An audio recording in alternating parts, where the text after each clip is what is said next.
Good afternoon, friends. I am Aslam Khan. I am presenting the presentation on response spectrum analysis of a soft story in RC building. In that presentation, I will try to understand what is the response spectrum and what is the soft story and how it will be designed.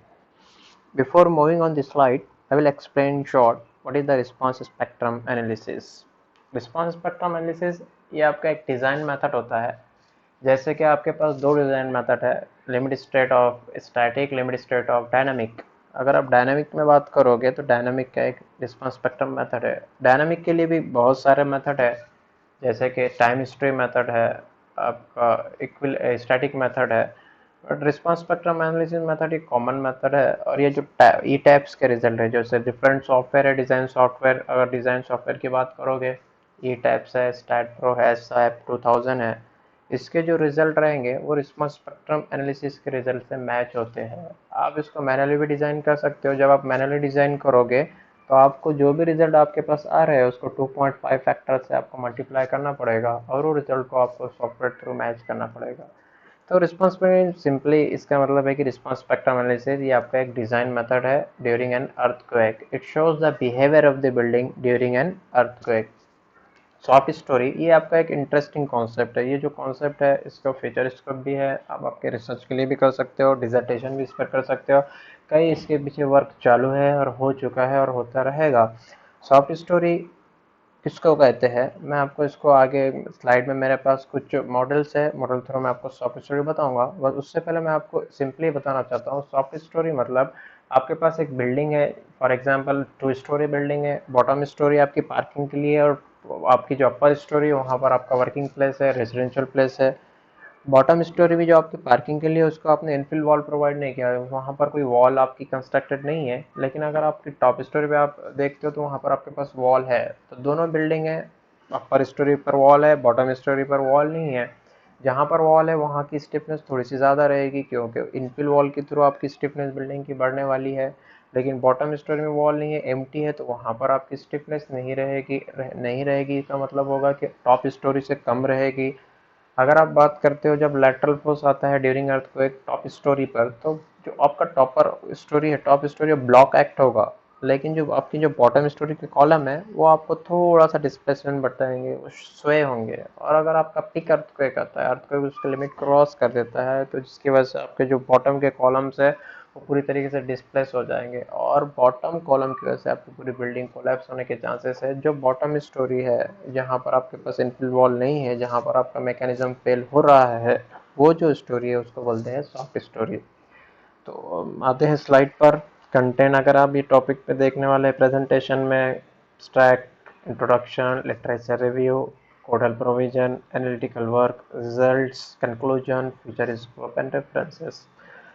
Abstract का मतलब ये होता है, abstract में हम ये देखने वाले हैं कि जो भी आपकी बिल्डिंग रहेगी, हम एक मॉडल डिज़ाइन करेंगे। मॉडल आपका, मैंने इस टॉपिक में मॉडल लिया है, 10 स्टोरी मॉडल लिया है। हाई राइज बिल्डिंग होना चाहिए, अर्थक्वेक का आपको डायनामिक स्ट्रक्चर एनालिसिस करना है तो बिल्डिंग आपकी हाई राइज होना चाहिए। तो मैंने यहाँ पर एक 10 स्टोरी बिल्डिंग लिया है। 10 स्टोरी बिल्डिंग को मैंने डिफरेंट डिफरेंट पार्ट किया है, और डिफरेंट पार्ट में मैंने कुछ स्टोरीज पर मैंने इनफिल वॉल प्रोवाइड किया और कुछ स्टोरी पर इनफिल वॉल प्रोवाइड नहीं किया। जहाँ पर इनफिल वॉल प्रोवाइड किया है और जहाँ पर इनफिल वॉल प्रोवाइड नहीं किया है, उसका मैकेनिज्म मैंने during an earthquake E tap 2016 से हासिल किया है, और वो रिजल्ट को मैंने मैनुअली चेक किया है। दोनों रिजल्ट में अप्रॉक्सीमेशन सेम है, उसके अकॉर्डिंग टू बिल्डिंग हमने डिज़ाइन किया। अब जब वो बिल्डिंग रिजल्ट थ्रू अगर डिज़ाइन होती है तो वो लिटिल बिट और स्ट्रॉन्ग इनफ रहेगी ड्यूरिंग एन अर्थक्वेक के लिए। तो यहीं पर हम यही देखने वाले हैं कि जब भी सॉफ्ट स्टोरी आती है उसको अवॉइड करना है तो आपको या तो इनफिल वॉल प्रोवाइड करना पड़ेगा या स्टीफ कॉलम प्रोवाइड करना पड़ेगा।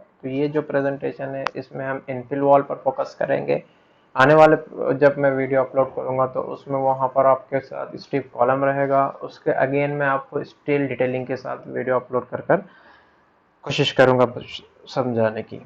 इंट्रोडक्शन की अगर बात करते हैं तो यहाँ पर हम बिल्डिंग है, आरसीसी बिल्डिंग। बिल्डिंग अगर क्लासिफिकेशन देखेंगे तो according to code building are classified 24 types, class A, class B, सब टीम। वो अलग टॉपिक हो जाएगा जब आप डिज़ाइन की बात करोगे। तो जब भी आप डिज़ाइन की बात करोगे तो हमें बिल्डिंग से लेना देना नहीं, बिल्डिंग हमारी आरसीसी बिल्डिंग रहेगी। सिमिलरली जहाँ पर भी सॉफ्ट स्टोरी रहेगी, इसका मतलब रहेगा सॉफ्ट स्टोरी हमने हमारे दिल से नहीं किया है, ना हमारी कोई ख्वाहिश थी कि सॉफ्ट स्टोरी बनाएंगे। सॉफ्ट स्टोरी आर्टिस्टिकल पर्पस के लिए, आर्किटेक्चरल में सजेस्ट करेगा कि सॉफ्ट स्टोरी होगी। सॉफ्ट स्टोरी मतलब जहाँ पर भी आपकी पार्किंग होगी, जहाँ पर भी रिसेप्शन लॉबीज रहेंगे, गार्डनिंग पर्पज रहेंगे, फायर प्रोटेक्शन अरेंजमेंट रहेगा, खुला ग्राउंड रहेगा, वहाँ पर आपकी सॉफ्ट स्टोरी बनना है। अब जब सॉफ्ट स्टोरी बनना है, इसका मतलब है वहाँ की स्टिफनेस कम है। अब जब वहाँ की स्टिफनेस कम है और वो आपका जो बिल्डिंग है वो अर्थक्वेक जोन को बिलोंग करता है, तो अब वहाँ पर आपको प्रॉपर डिज़ाइन करना पड़ेगा for the safety of human and damage के लिए। ठीक है, तो ये टॉपिक में हम देखने वाले हैं एक हाई राइज बिल्डिंग जो आपकी जोन 5 में है, जिसकी हाइट 30 मीटर है, क्योंकि एक स्टोरी की हाइट मैं अज्यूम करने वाला हूँ 3 मीटर। 10 स्टोरी बिल्डिंग है, 30 मीटर हाइट है। जब अर्थक्वेक आता है तो बिल्डिंग कैसे बिहेव करती है और उसको हमको डिज़ाइन कैसा करना है, ये हम टॉपिक में देखने वाले हैं। यहाँ पर आपको दो इमेज दिखाई दे रहे हैं। पहली इमेज जब जो लेफ्ट साइड की इमेज है, जहाँ पर आपको ब्लॉक वाला सिस्टम दिख रहा है, येलो कलर के कॉलम्स है। ऊपर वाला जो टॉप सरफेस है वो आपको ब्लॉक स्ट्रॉन्ग ब्लॉक नज़र आ रहा है, लेकिन नीचे के जो कॉलम है वो सॉफ्ट कॉलम नज़र आ रहे हैं। ऐसा लग रहा है अगर अर्थक्वेक आता है तो ब्लॉक को कुछ नहीं होगा, लेकिन कॉलम फेल हो जाएंगे। ये जो मैकेनिज्म है यही सॉफ्ट स्टोरी कहलाया जाता है। सिमिलरली अगर आप राइट साइड में फिर से एक बिल्डिंग देख रहे हो, वो बिल्डिंग भी नीचे पार्किंग के लिए बनाई गई है। यहाँ पर इनफिल वॉल नहीं है, इसका मतलब अगर अर्थक्वेक आता है तो कॉलम फेल होने के चांसेस है, जिसकी वजह से आपकी बिल्डिंग फेल होती है। ये भी कॉन्सेप्ट आपका सॉफ्ट स्टोरी में जाता है। अब जब बिल्डिंग आपकी ऐसी होती है जहाँ पर आपके टॉप में स्टोरी में आपके पास इनफिल वॉल है लेकिन बॉटम में नहीं है, जब अर्थक्वेक आता है तो आपके कॉलम इस तरीके से स्वे होते हैं, और जब अर्थक्वेक की लिमिट बढ़ती है तो कॉलम फेलियर की तरफ जाते हैं, जिसकी वजह से बिल्डिंग आपकी पूरी तरीके से फेल हो सकती है।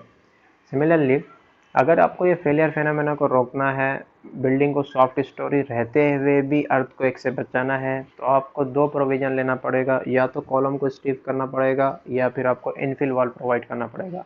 ये टॉपिक में हम इनफिल वॉल प्रोवाइड करने वाले हैं। इसके लिए टॉपिक के लिए हमारे पास कोड है IS 1893 part 2 2002। According to that code, classify the soft story. The soft story classified into two types: soft story and weak story. They are approximately same. They are slightly different. Soft story is nothing but the above story having more than 70% strength of that the below story. मतलब आपकी जो story है, जो topper story है, उसकी strength 70% ज़्यादा है bottom story से, उसको हम सॉफ्ट स्टोरी बोलेंगे। वीक स्टोरी जो आपकी टॉप स्टोरी है, उसकी स्ट्रेंथ 80% ज़्यादा है ब्लो स्टोरी से, तो इसको हम बोलेंगे वीक। मतलब ये दोनों सेम होते हैं। आप सॉफ्ट स्टोरी को वीक स्टोरी भी बोल सकते हो, वीक स्टोरी को सॉफ्ट स्टोरी भी बोल सकते हो, कोई प्रॉब्लम नहीं। तो डिज़ाइन के डिफरेंट मेथड है ड्यूरिंग अर्थक्वेक के। मैंने आपको पहले ही बताया था कि इक्विवेलेंट स्टैटिक एनालिसिस भी है, टाइम हिस्ट्री भी है, रिस्पांस स्पेक्ट्रम भी है। हमने response spectrum analysis method choose किया है फॉर द डिज़ाइन पर्पज़ के लिए, और उसके लिए फिर हमने बिल्डिंग को डिज़ाइन किया है। तो यहाँ पर आपका जो प्रोजेक्ट है, ये जो प्रेजेंटेशन है, इसका जो एम है, बिल्डिंग सॉफ्ट स्टोरी रहते हुए भी अर्थक्वेक को रेजिस्ट करना, ये हमारा एम है। और वो बिल्डिंग आपकी हाई राइज रहने वाली है।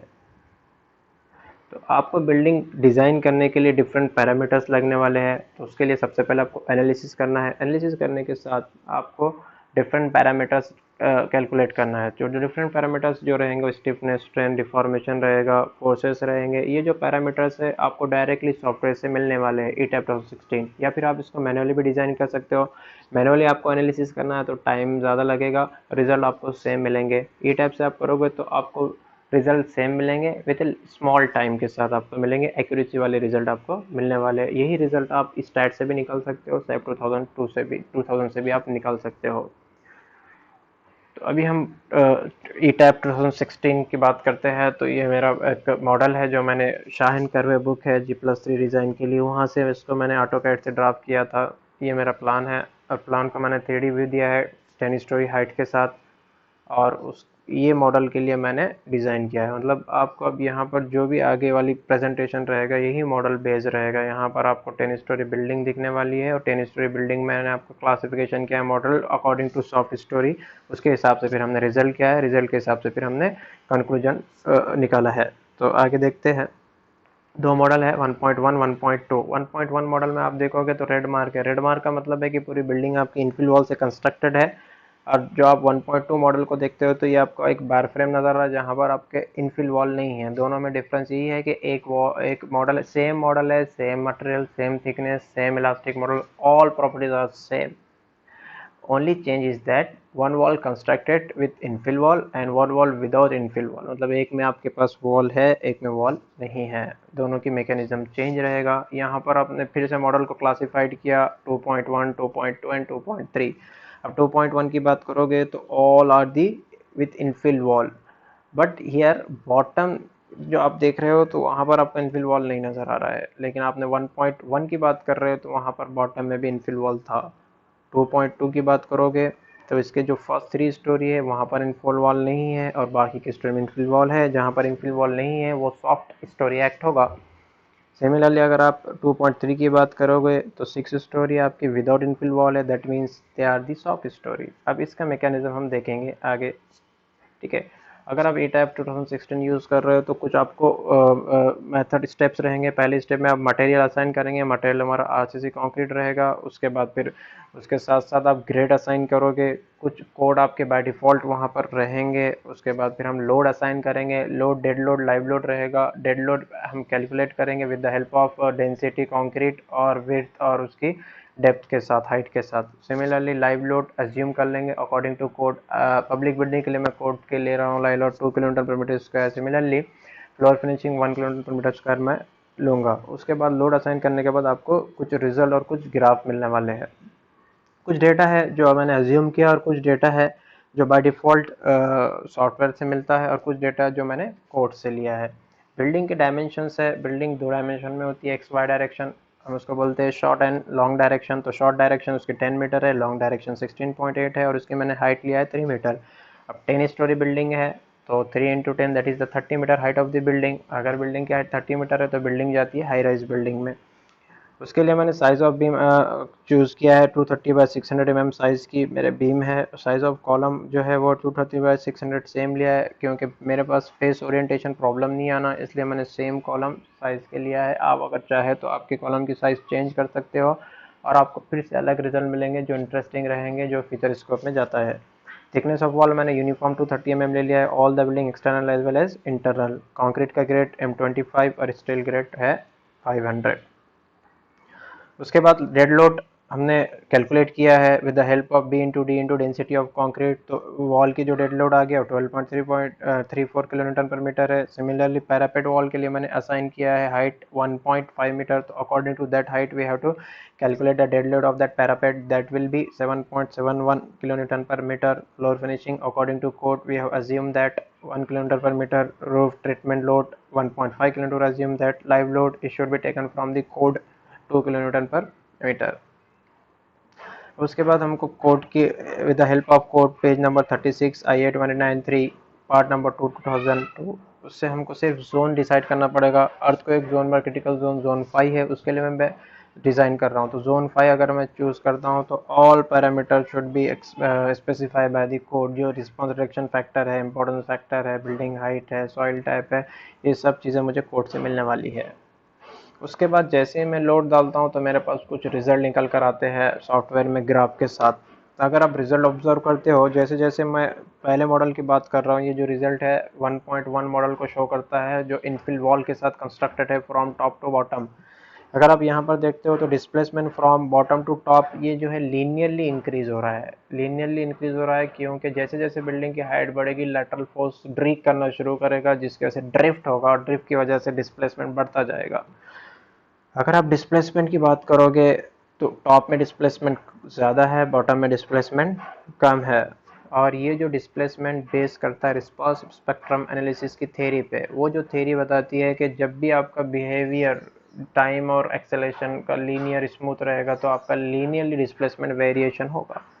अगर आप मॉडल 1.2 की बात करते हो तो मॉडल 1.2 ये बार फ्रेम था, वहाँ पर आपकी इनफिल वॉल नहीं थी, तो यहाँ पर जो डिस्प्लेसमेंट इफेक्ट रहेगा ये बहुत ज़्यादा रहेगा as compare to model number 1। अगर आप बात करोगे तो यहाँ पर डिस्प्लेसमेंट का जो रेशियो है वो हाइयर टॉपर पे 35.47 तक पहुँच चुका है। मतलब यहाँ पर आपका फ्रेम बहुत ज़्यादा स्लो हो गया है, जो डेंजरस है, जिससे बिल्डिंग श्योरली डैमेज होगी, जिससे ह्यूमन लाइफ पे भी इफेक्ट हो सकता है। इसलिए हम बार फ्रेम की बिल्डिंग लैटरल डिज़ाइन के लिए नहीं रखते हैं, उसके लिए आपको इनफिल वॉल प्रोवाइड करना पड़ता है। सेम रिजल्ट यहाँ पर हमने मॉडल 2.1 के लिए निकाला है, 2.2 के लिए निकाला है, 2.3 के लिए निकाला है। फिर हमने रिजल्ट को कंपेयर किया एक्स डायरेक्शन में, वाई डायरेक्शन में, सेम। तो ऑल द रिजल्ट से ये समझ में आता है कि जहाँ पर आपके इनफिल वॉल है वहाँ पर डिस्प्लेसमेंट का जो इफेक्ट है वो कम है, स्मॉल है। जहाँ पर इनफिल वॉल नहीं है वहाँ पर डिस्प्लेसमेंट का इफेक्ट बहुत ज़्यादा है। इसलिए अगर जब भी आपके पास सॉफ्ट स्टोरी आ जाती है तो वहाँ पर आप इनफिल वॉल प्रोवाइड कर कर डिस्प्लेसमेंट को कम कर सकते हो और लेटरल फोर्स को रेजिस्ट कर सकते हो, बिल्डिंग को स्टिफनेस प्रोवाइड कर सकते हो। यहाँ पर कुछ ग्राफ बताए गए हैं। रेड ग्राफ जो मार्क कर रहा है वो है विथ इनफिल वॉल, तो वहाँ पर आपको डिस्प्लेसमेंट कम नज़र दिखाई दे रहा है। और अगर आप येलो वाला पार्ट देखोगे तो बार फ्रेम का है, जहाँ पर आपको डिस्प्लेसमेंट बहुत ज़्यादा दिखाई दे रहा है। ये आपका एक्स डायरेक्शन में कंपैरिजन किया गया था, सिमिलरली वाई डायरेक्शन में किया गया है। उसके बाद बेंडिंग मोमेंट का रिजल्ट भी आपको सॉफ्टवेयर आसानी से दे देगा। और यहाँ पर आपको ऑब्जर्वेशन ये मिलेगा, जहाँ पर जिस कॉलम पर भी आपका शेयर फोर्स ज़्यादा रहेगा, मैक्सिमम मोमेंट रहेगी, वहीं पर आपका शेयर फोर्स ज़्यादा रहेगा। जहाँ पर आपका शेयर फोर्स ज़्यादा वहाँ पर आपकी बेंडिंग मोमेंट ज़्यादा रहेगी। तो आपको मेन फोर्स में डिटेलिंग करने के लिए ज़्यादा प्रॉब्लम नहीं जाएगा। यहाँ पर एक इंटरेस्टिंग रिजल्ट मिलता है जब नेचुरल प्लेट की बात करते हैं। तो अगर आप 1.1 मॉडल की बात करते हो जहाँ पर हमने पूरा फ्रेम को इनफिल वॉल से कंस्ट्रक्ट किया था, तो उसके लिए कोड कहता है कि उसका जो नेचुरल प्लेट रहेगा वो 0.6587 सेकंड रहेगा। और जब हम एनालिसिस करते हैं तो उसका जो रिजल्ट आता है वो 0.376 आता है। इसका मतलब हम विद इन लिमिट है, हमारा डिज़ाइन सेफ है, हमें कोई अर्थक्वेक से प्रॉब्लम नहीं होगा। लेकिन जब आप 1.2 की बात करते हो, जो आपका फ्रेम मॉडल फ्रेम आपका विदाउट इनफिल वॉल है, बार फ्रेम है, कोड कहता है उसके लिए जो आपका नेचुरल प्लेट रहेगा वो 0.6587 रहेगा। लेकिन एनालिसिस थ्रू आपको रिजल्ट मिलता है 1.259। ये आपका कोडल सजेशन से बहुत ज़्यादा हो गया। इसका मतलब है कि आपको वहाँ पर प्रॉपर सेफ्टी, प्रॉपर डिज़ाइन करना पड़ेगा। यहाँ पर आपको ऐसे ही रिजल्ट मिलते हैं। उसके बाद फिर हमने कंक्लूजन किया। कंक्लूजन में ये है कि जहाँ पर मैक्सिमम शेयर फोर्स है वहाँ पर आपका मैक्सिमम बेंडिंग मोमेंट है। जहाँ पर इनफिल वॉल है वहाँ का नेचुरल प्लेट कोड सजेस्टेड से लिमिट से कम है, और जहाँ पर इनफिल वॉल नहीं है वहाँ पर आपका नेचुरल प्लेट बढ़ चुका है। ये आपके मॉडल फ्रेम के कुछ रिजल्ट्स है जो आप देख सकते हो, रीड कर सकते हो। सिमिलरली यहाँ पर हमने ये प्रेजेंटेशन किया था कि थिकनेस आपकी सेम थी, कॉलम की साइज़ सेम, बीम की साइज़ सेम। अगर आपको करना है तो आप इसके मटेरियल की प्रॉपर्टी चेंज कर सकते हो, थिकनेस चेंज कर सकते हो, जी स्टोरी को आपकी हाइट को बढ़ा सकते हो, कम कर सकते हो। ये आपका फीचर स्कोप रहेगा। सिमिलरली इसके लिए मैंने कई रेफरेंसेस यूज़ किए थे जो आपको यहाँ पर प्रेजेंटेशन में दिखाई दे रहे हैं। आप ये प्रेजेंटेशन ये रेफरेंस के थ्रू आप कर सकते हो आगे डिज़ाइन। ठीक है, ओके, थैंक यू।